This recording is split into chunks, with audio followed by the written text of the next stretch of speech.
Hello and welcome to the annual ACEC Civil 3D workshop.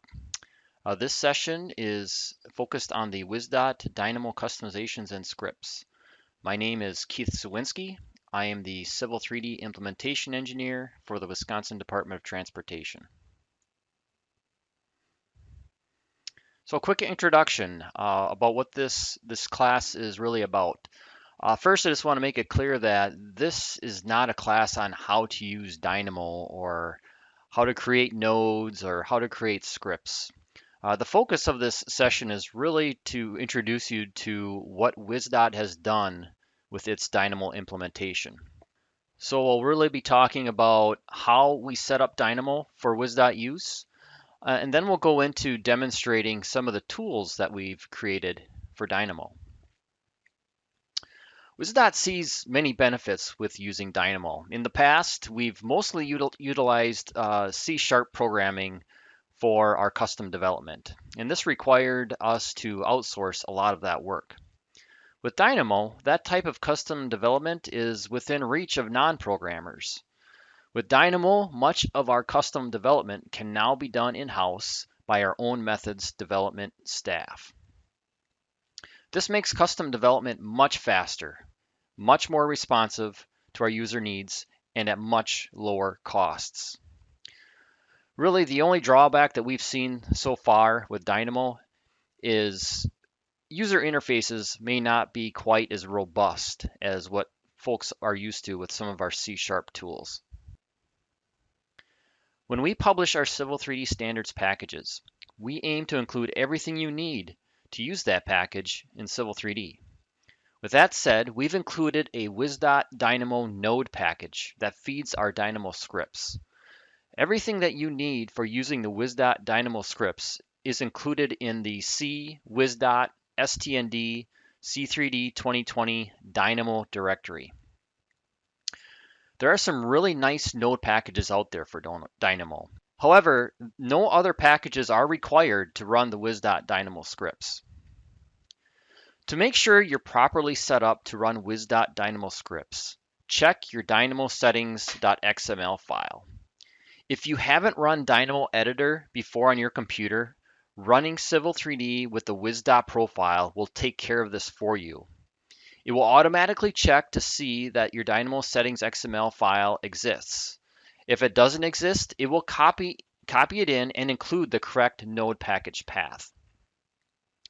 However, if you have already run Dynamo Editor, that Dynamo settings XML file already exists. So you'll need to manually go and check to make sure that the WisDOT node package path is set. This can be done directly in the Dynamo settings XML file, or you could do it in the Dynamo application. Just to show you, I'll jump over to Dynamo and show you how that's done. So in Civil 3D, I'm going to go to the Manage ribbon, and on the right-hand side, I'm going to hit Dynamo. Once you're in Dynamo, go to the Settings menu, select Manage Node and Package Paths, and then verify that you have the C WisDOT STND C3D 2020 Dynamo 2.4 path listed. If it's not here, just hit the plus sign and navigate to that folder and include it. So before we get into the specifics of the WisDOT node package and the WisDOT scripts, I want to just do a little bit of Dynamo 101 just to make sure everybody's on the same page and understand what I'm talking about when I say a node versus when I say a script. So what is a node? Nodes are the objects you connect to form a visual program. Each node performs a specific operation. So on the image on the screen, we have a node on the left to create a layer. It does one task. It creates a layer. A script, on the other hand, is a series of nodes strung together to form a single process. So for the image on the right, we have our layer.create node, but then we have input nodes that define color, line type, line weight, things like that, to feed the layer.create node. And then we have additional nodes connected at the end to set that newly created layer as the current layer. Okay, let's now talk about the WisDOT Dynamo node package.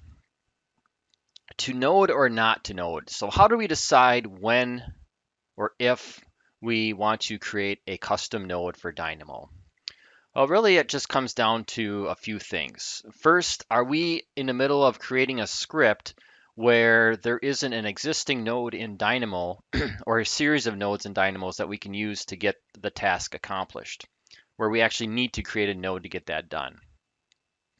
Second, is there going to be any do we expect any widespread usage of the proposed node in multiple scripts?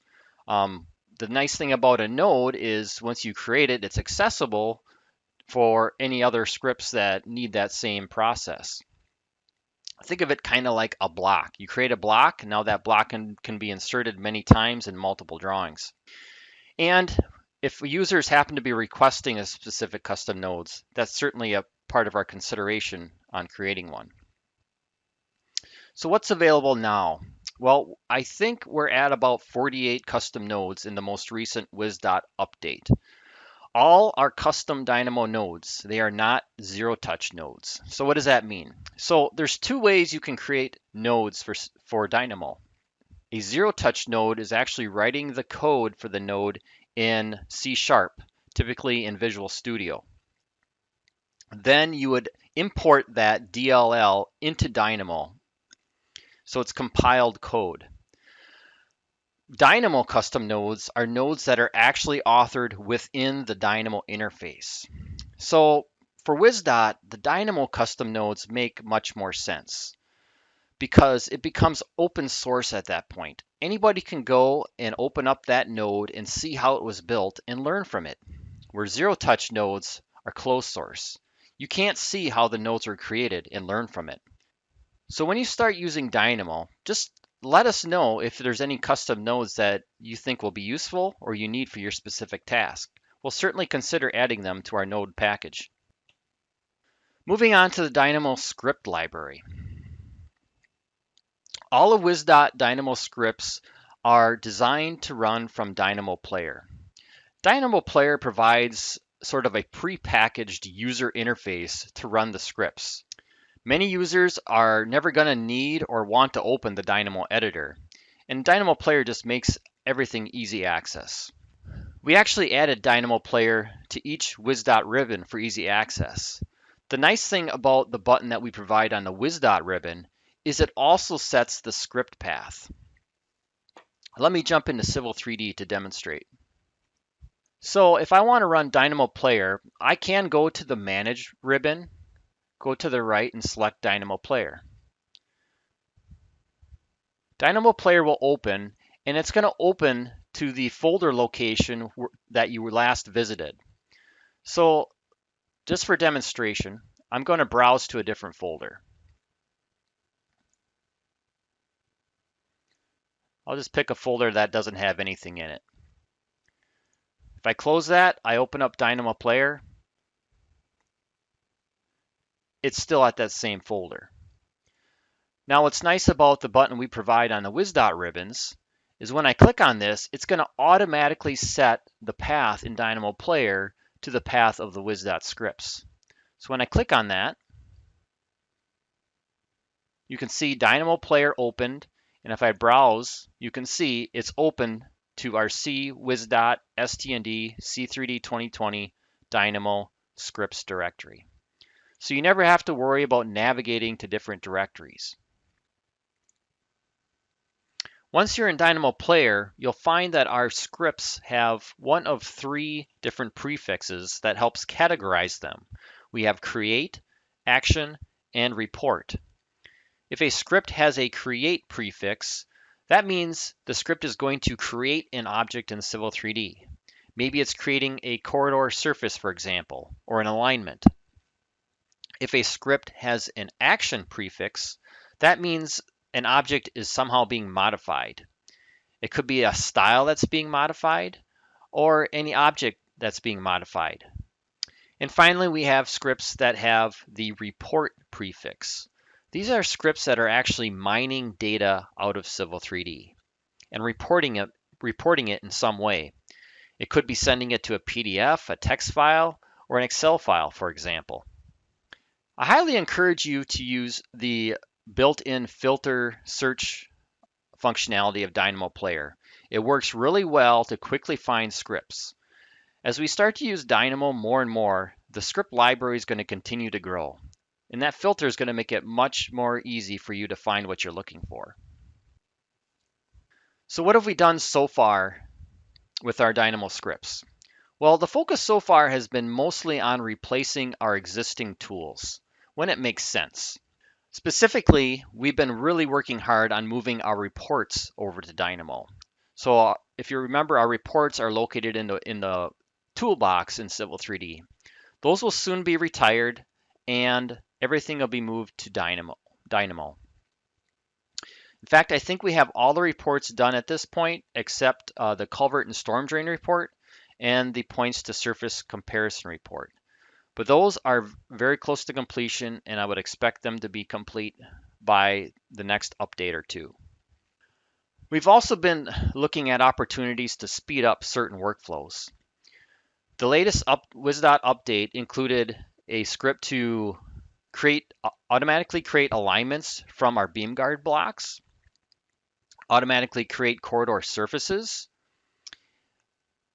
create slope width control profiles, and some tools for doing cross slope checks on an existing terrain surface. Just a quick word about Dynamo trace data, sometimes referred to as bindings. As you start to use Dynamo, you're going to find that Dynamo actually remembers what you do. For example, say you have a script that places a block at a specific location. If you run that script again, indicate for a different location, you'll find that the block gets moved to that new location. A new block is not created. This could be good or it could be bad depending on your scenario.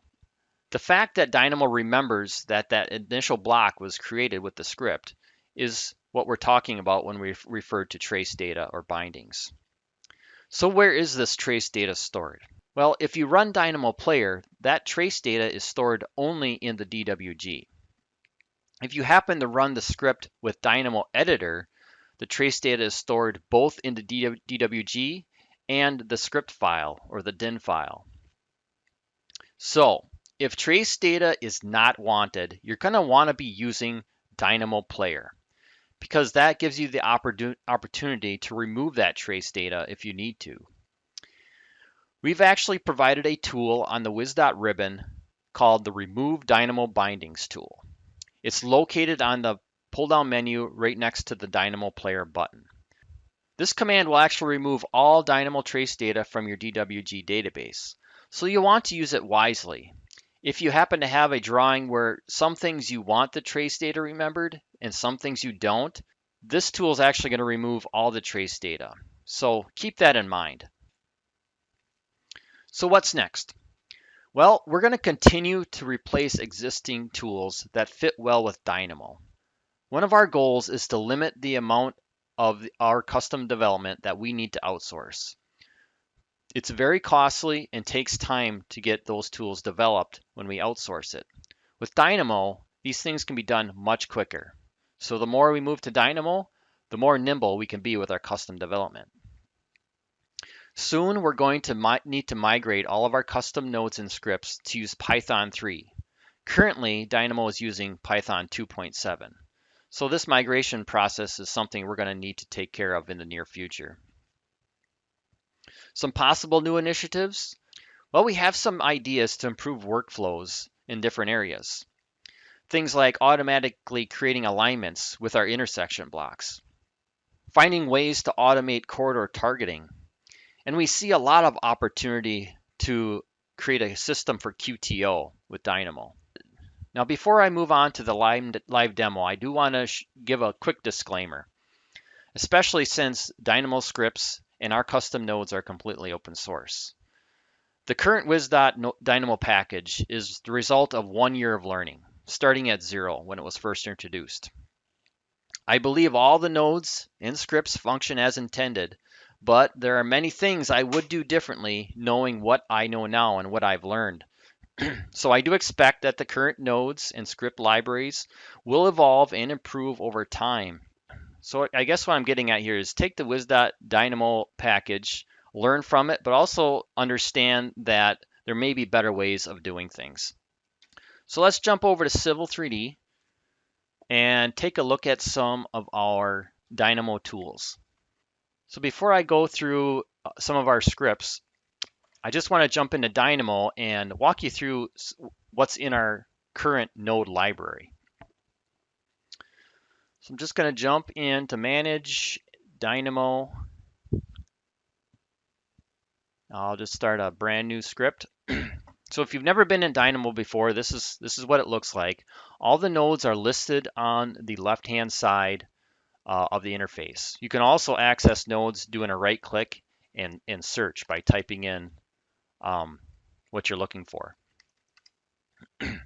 Everything in the top half above where it says add-ons are nodes that are out of the box.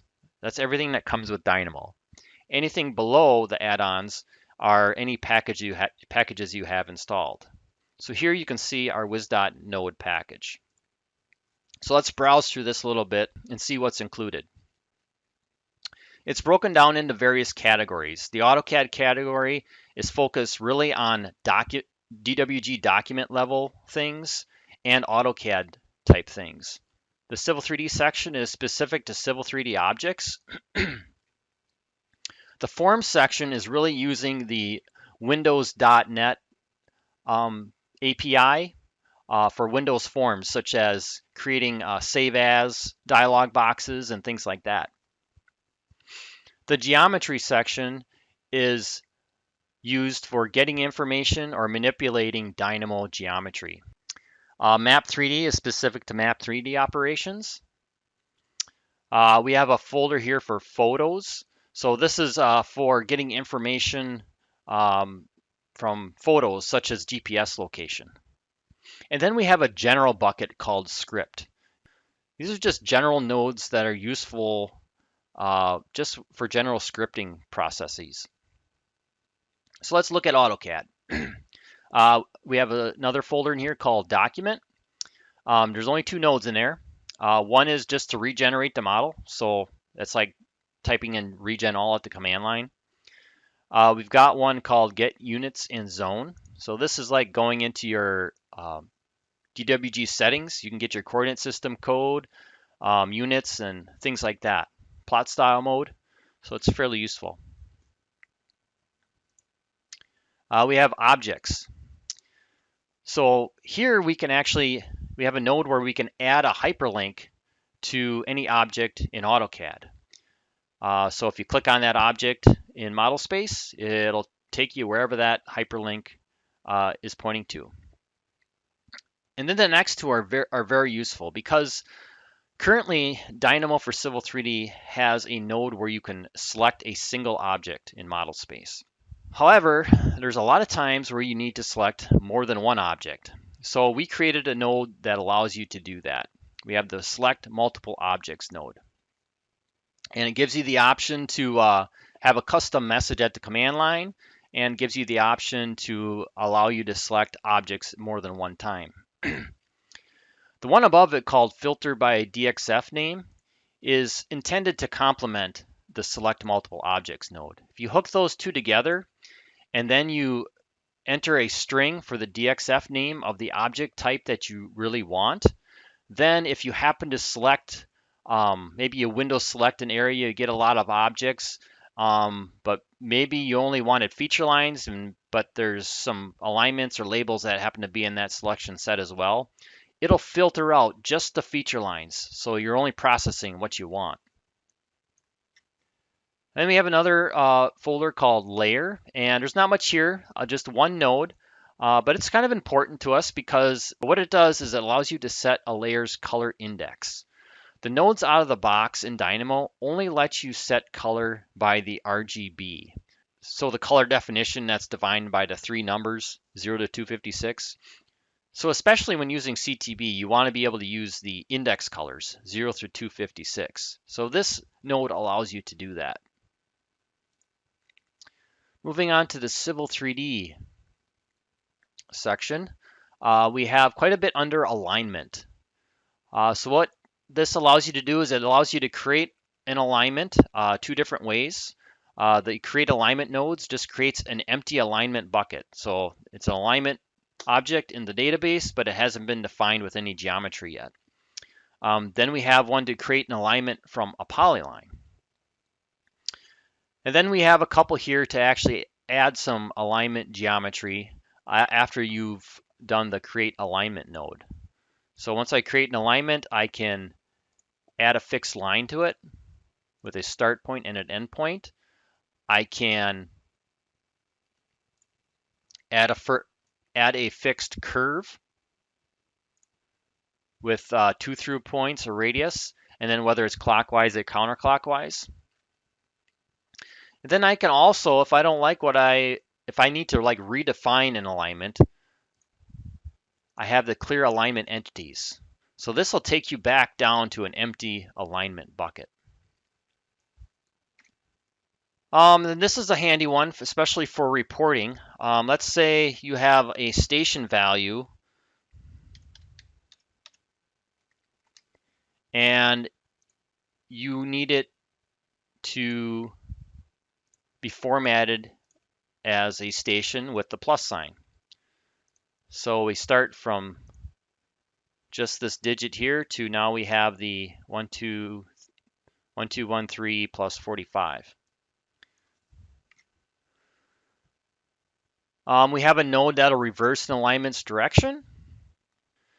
We've got a node to get all the alignment styles in a DWG. So that's useful because if I just run that quick, I get the full list of styles. I can pick which one I want and then feed that into the create alignment node. So then I create the alignment with the style that I want. We've got the get next unique alignment name. So this is useful when you need to create alignments. You may not know if the alignment name already exists. Well, this will check the name exists. If it does exist, it'll just add a digit at the end, so it's a unique name. Then there's the get raw station. So given a station that is the station with station equations, you can go back and get the raw station given an alignment.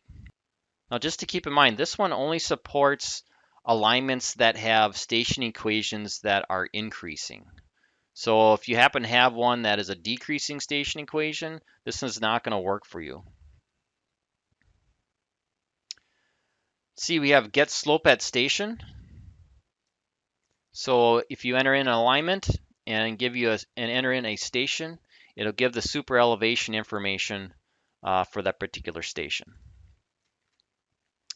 Get station equations, just what it says. If you enter alignment, if it's got station equations, it'll give all the station equation information.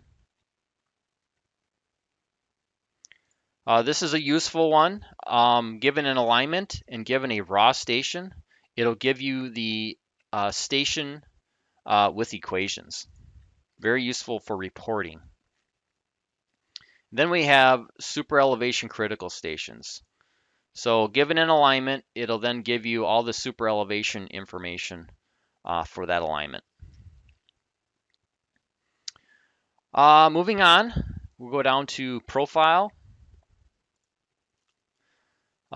Similar to the alignment, we have a create profile node. This just creates an empty profile object. So again, once you have the profile object, you can either add fixed tangents to it, or you can add individual PVIs to it to define your alignment, or excuse me, to define your profile. We also have an option to create a surface profile.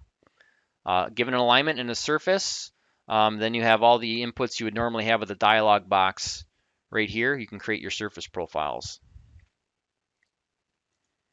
And then we have one node for profile views. This is something we needed for a specific script, but seems like it would be useful for other things, so we made a node for it. Given a profile view, you can set the minimum and maximum elevation for it.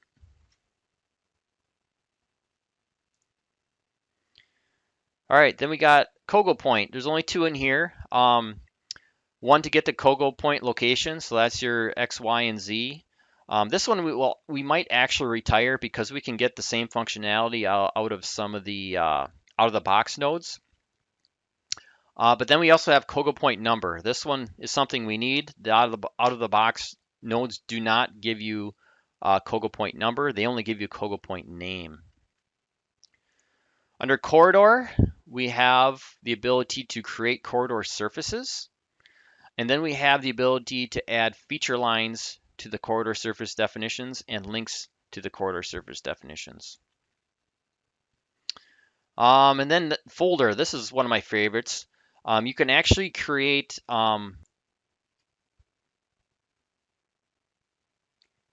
folders in your Civil 3D drawing for your objects. Or we've got a node for creating alignment folders and object folders. The API is different for alignments versus all the other objects that support folders, so that's why you have two different ones here. And then we have the option to add objects, Civil 3D objects, to the folders that you've created. So you could automate your organization. So if I got multiple folders under here, I can automate creating those folders and putting objects into it. As I mentioned earlier, we have the forms section. So this is really about creating Windows dialog boxes for saving files and selecting files. And we have one here also for browsing to a folder. We have one node under geometry, and that's the arc is clockwise. So this one was created to be used in conjunction with the alignment, create alignment, create or add fixed curve. You'd hook this one up to the clockwise port of the add fixed curve node.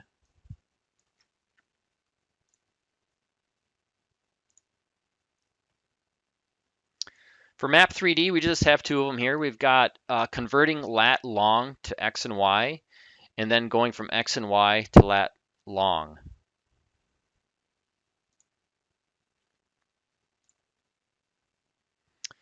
We have a node to get the GPS data from photographs. And then under the general script folder, we've got some nice ones here. We can convert angles to bearings. We can get the current user. So this is the username of the person that's running the script. So this is useful, say, for creating reports. You can have the name of who ran the report. Convert degrees to degrees, minutes, seconds. Then we have the if, then, else. If you start creating Dynamo scripts, you're going to find that the out-of-the-box if node, it really isn't going to do what you expect it to do. So we created our own if, then, else node that gives much more expected results. Number to letter is kind of interesting. So this is useful if you're wanting to place data in an Excel file at certain locations, certain columns. Maybe you know the column number. Let's say column number 3. What does that equate to as a column letter? Well, it's column C. It's sort of an interesting little widget to get you the right letter based on a column number. Replace indices is just for list management. If you start using Dynamo, you're going to find that you really need to get good at manipulating lists. String to PDF is pretty cool. This will actually create a PDF for you of a string. And then finally, we have the wait for node. This is also extremely handy.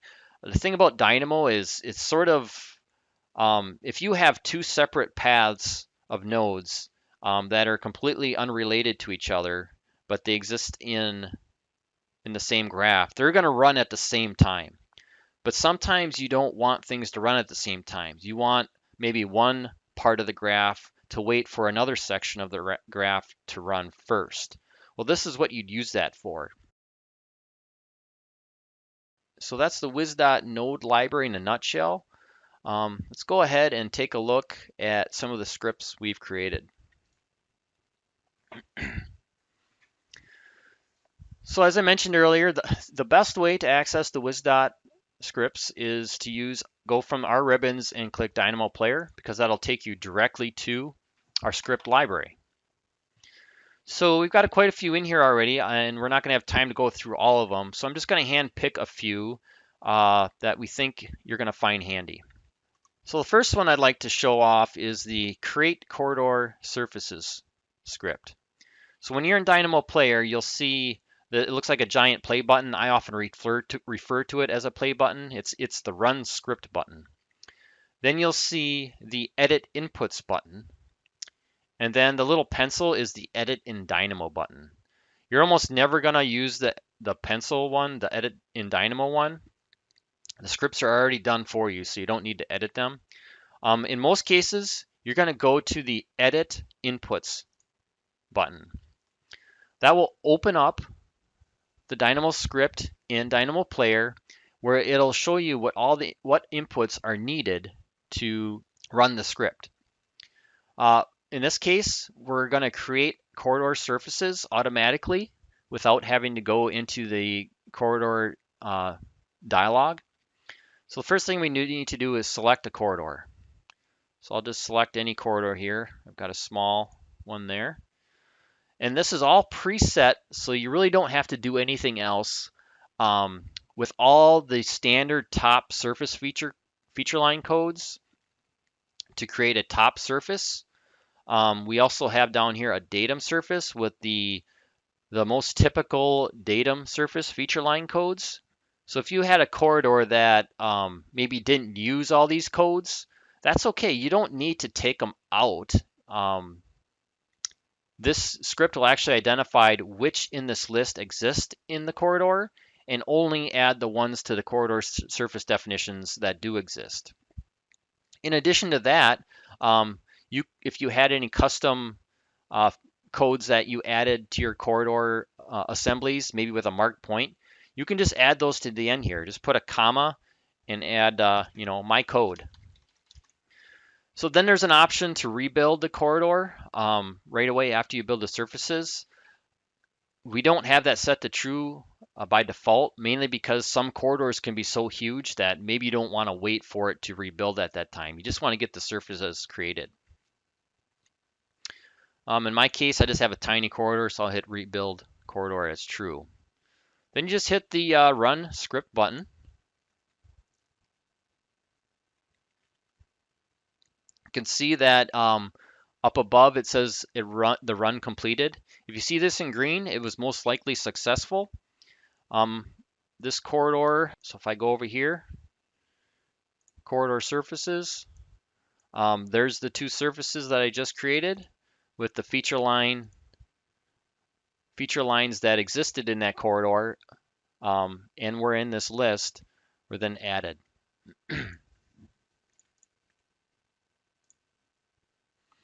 All right, let's take a look at another one. All right, I'm sure most of you by now are familiar with our slope width control editor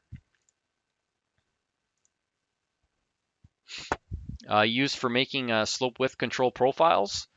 It's a great tool, it's a great workflow, but sometimes actually creating the profiles to start with can be tedious. You got to type them all in here, add them one at a time, and that can take a little bit of time. So let me see here if I got it. So this 26 alignment, I don't have any slope control profiles in here. But maybe there's like 5, 6, 7, 8, 9 of them that I wanna add, and I don't want to have to do one at a time. Well, we've got a script for that. We're going to create control profiles. So again, I'm going to hit the Edit Inputs button. I'm going to select my baseline alignment, which was 26. I think this is 26. Yep. The one thing about Dynamo Player that I guess I don't like is when you select an object, it gives the object handle, which really doesn't mean anything to me. To me, if the object has a name, it should give a name. Then, if it doesn't have a name, the handle would be okay to display. Then we have a button here to select profile data source CSV file. So by default, it goes to this create slope control profiles.csv file. If you wanted to make a specific one of these for your project, you could copy this and put it in your own project. Or you could use the one here by default is okay too. But what you want to do then is just click the browse button. Then I'm going to go to that file, create slope control profiles.csv. I'm going to right click on it and click open. So I'm just using this browse button at this point to get to the file. So I don't have to go find it in Windows File Explorer. So what we have here is a list of different profile suffixes. So you can see these will be the names of the profiles that we want to create. So we got our typical left side ditch fill switch for daylight profile control, berm height, all these different things that we typically would create slope control profiles for in our workflows. And then we have a default value. So this is like the value that the profile, the elevation, the profile we create, what it'll have to start out with before you start fine tuning it for your particular corridor. So what you'll want to do here is just put an X next to any one of these profiles that you want to create. And then if you had some special ones of your own, you can make your own as well. So I'm just going to put one here. I'll call it my profile. And I'll just give it an elevation of 1 to start with. Put an X there. I'll go ahead and save that.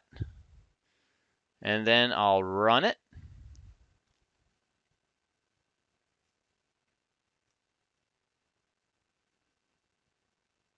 See, it's completed.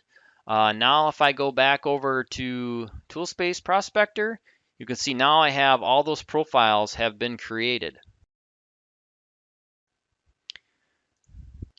Another one that's pretty cool is the create aligns from BG block. So this is create alignments from our beam guard block. So again, we'll go to edit inputs. We need to find a beam guard block somewhere.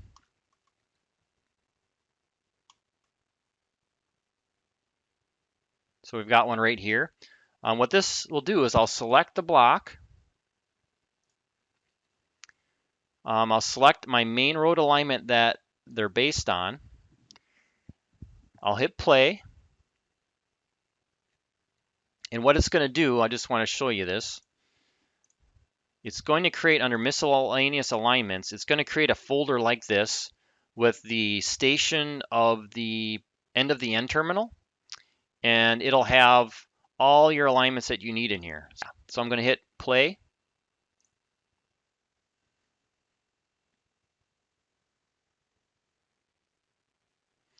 And now if I hover here, you can see I now have alignments where all those beam guard block entities are located. And there's my folder, and there's the alignments. So handy if you want to create targetable objects for your corridors using our beam guard blocks. All right, another one I think folks will find handy once I find it. I'm going to switch over to another drawing.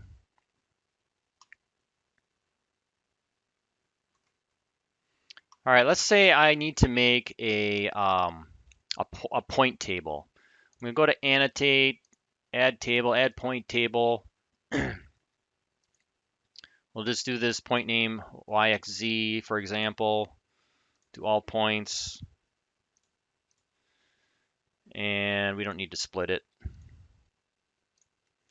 So this table is all well and good, but let's say we need this information in Excel for some reason. The thing about Civil 3D tables is you can't do anything with them. You can't export them or anything like that. You'd have to have an AutoCAD table to be able to do that. So we created this report C3D table export. So I'm going to select the table. It'll ask you, what do you want to call the sheet, the worksheet in the workbook of Excel? Where on that worksheet do you want it? In this case, column A, row 1. Then I'll hit play. It'll prompt you, where do you want to save this? So I'm just going to overwrite an old one.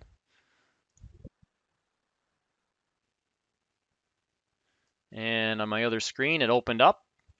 And there, now you have all of that information in an Excel workbook. All right, I mentioned earlier that our main focus has really been on getting our reports moved into Dynamo. So I just want to show off a couple of those because we made some improvements while we did that as well. Let's take a look at our slopestake report.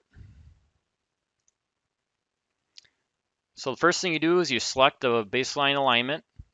You select the surface you want to report on. You select your beginning sample line and your ending sample line. Hit play. Again, where do you want to save it? I'll overwrite an old one here.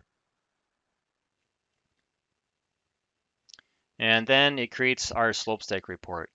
You'll find that this new slopestake report runs much quicker than the old C# version. And the formatting is a lot nicer to look at as well. Let's take a look at our SOE report. I'm going to switch back to my other drawing for this one. All right, report SOE. So one request we had for the our SOE report is the ability to report on multiple surfaces at once. So we've been able to add that with this new Dynamo report. So first thing you do is you select your baseline. And then you can either enter in a start station and an end station, or if I leave that blank, I'll be prompted to select a begin and end sample line. So you still have the ability to use sample lines, or you can just put in stations manually. So I'm going to leave that blank. And then you can either add offset values. So maybe I want, I don't know, negative 20.5. Maybe there's like one special offset value of negative 20.5. And then maybe I want a range of negative 10 to 10, and then every 2 feet. If you want to include northing and easting, you can do that. I'll leave that as true. Do you want to report on graphical entities like alignments and polylines? Let's say I do. Maybe I want to grab some of these. I'm going to hit play. It says select a begin sample line. All right, I'll just select this one. And let's say we'll go over to this one. Now it wants to know, you see it says select surfaces. So I can select more than one surface just by holding my controller select key down and selecting. If I only want to select one surface, I can do that as well. I got to select all or I got to deselect all. So this dialog box will allow you to select whatever you need for surfaces. Click OK. Since I indicated that I wanted to select graphical entities, I'm prompted to select alignments and or polylines. So let's select a couple of alignments and polylines here. I'll hit enter.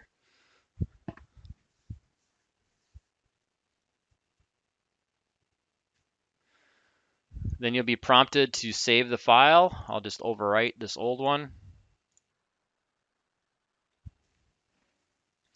And now we have our SOE report. So what's nice now is it gives you the two surfaces. We got surface 1 was exist, surface 2 was new surface. And then have the corresponding columns. Elevation 1 corresponds to surface 1. Elevation 2 corresponds to surface 2.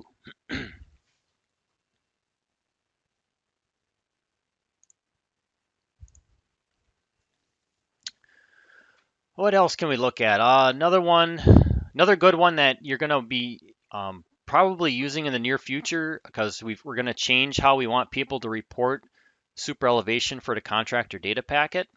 So we now have this report super elevation script. So I'm going to select my alignment,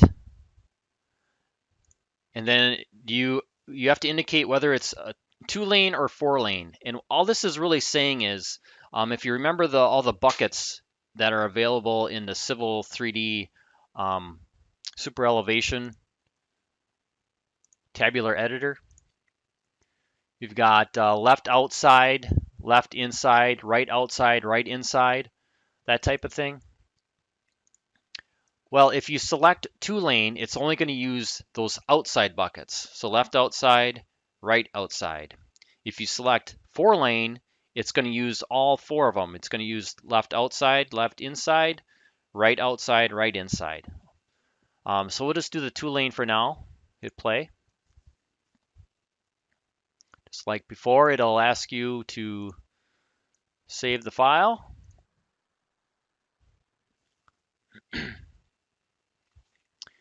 And the report opens, and there's your super elevation report. It's all ready to go for your contractor data packet. Not only that, if you wanted to use this to put in your plan sheets, you could do a copy paste and insert that on your Civil 3D plan sheet as well.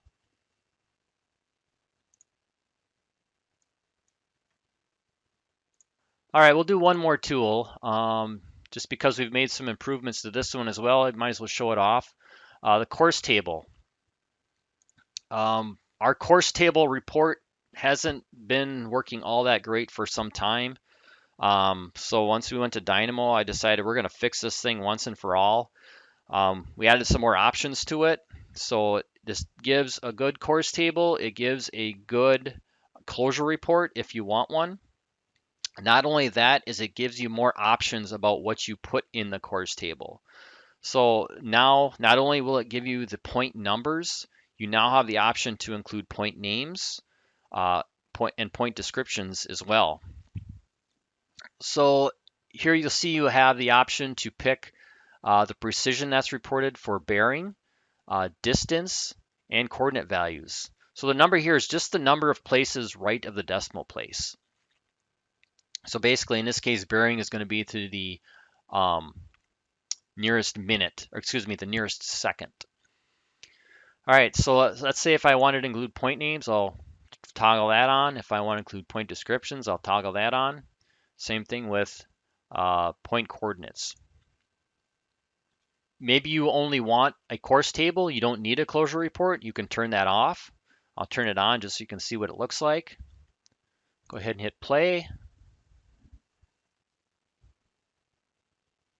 You can see at the command line, it's prompting me to select the points in course order. So what you're doing is you're picking the COGO points in model space in the order that you want the course to go. So let's say I want to start at the upper left-hand corner. I'll pick that. Maybe I want to go to the right here, down, back left.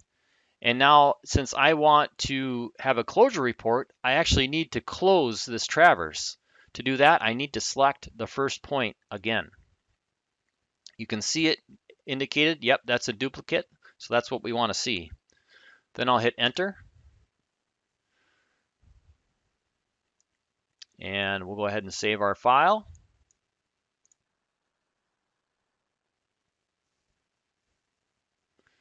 It completed, and now we have our closure report, our course table.